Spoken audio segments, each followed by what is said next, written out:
আমি একটা special viral ভর্তা নিয়ে এসেছি। তোমরা খালি আমার কও না যে তোমাকে মুখে রুচি নেই, ভাত খাইতে পারো না। তোমাদেরকে আজকে এমন একটা ভর্তা রেসিপি দেখাবো যে তোমরা ঘরের ভিতরে বানাইলে খালি অনায়াসে 1 থেকে 2 প্লেট ভাত খেয়ে ফেলতে পারবে। এত মজা হয় এই ভর্তাটা। আর সব থেকে মজার ব্যাপার জানো কি, এই ভর্তাটা বানাতে কিন্তু বেশি কিছু লাগে না, খুবই অল্প সময়ের মধ্যে বানানো যায়। তো দেখো ভর্তা বানানোর জন্য যা যা লাগবে, পেঁয়াজ, টমেটো, কালো বেগুন, ধনিয়া পাতা সবকিছু সুন্দর করে কেটে একটা প্লেটের মধ্যে রাখতেছি। আর অবশ্যই কিন্তু লেবুর সাথে লাগবে, এই জন্য 1 পিস লেবু কেটে নিলাম। তারপর এই দেখো কালো বেগুন আর টমেটোর মধ্যে লবণ এবং সব রকমের মশলার গুঁড়া দিয়ে আমার আম্মু সুন্দর করে মেখে নিতেছে, কারণ এগুলো হয়েছে ভালো করে তেলের মধ্যে একদম মাছের মতো ভাজা ভাজা করতে হবে ভর্তা বানানোর জন্য।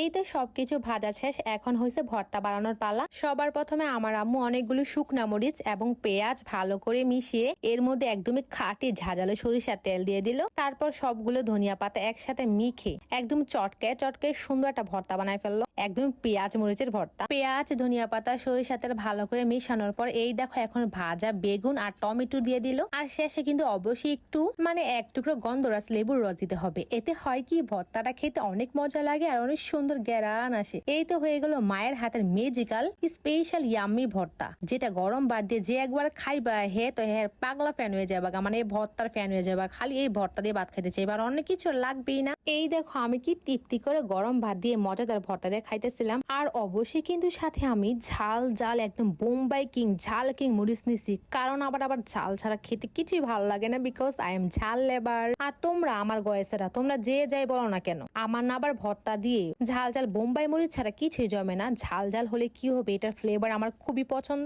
আর এই ভর্তা দিয়ে শসা দিয়ে বোম্বাই মরিচ দিয়ে একদম তৃপ্তি করে ভাত খেলাম। তো ভর্তা দিয়ে তো মজা করে ভাত খেলাম। তারপরে আমার আম্মুর কাছে আবদার করেছিলাম যে আম্মু আমাকে এখনই না মাটির চুলার মধ্যে খাঁটি খেজুরের রস দিয়ে একটু তেঁতুলের ললিপপ বা আচার যেটা বলো না কেন বানিয়ে দাও প্লিজ। তো যেমন কথা তেমন কাজ, সন্তানের আবদার তো অবশ্যই একজন মায়ের কাছে অনেক গুরুত্বপূর্ণ। এই দেখো আমার আম্মু ঝটপট করে মাটির চুলার মধ্যে কি যে লোভনীয় আর যে কি যে মজা লাগছে, মানে এই তেঁতুলের আচারটা আমি কি বলবো, তোমরা যদি জাস্ট একটু চেখে দেখতে তোমরা পাগল হয়ে যেতাম, মানে একদম খাওয়ার জন্য একদম পাগল হয়ে যেতা যে আমাকে দিয়ে দাও। পারলে তোমরা মোবাইলের ভিতর থেকে আইসা খাইয়া যাইতা, বুঝছো। ভাবো তো একবার মাটির চুলার মধ্যে বানানো তেঁতুলের আচার, তাও আবার আম্মুর হাতে, কি যে হ্যাবিটেস ছিল। আর জানো তো গয়সরা, আজকে আমার কুট্টি ভাই বাড়িতে ছিল না, তাই আজ সব রান্না আম্মু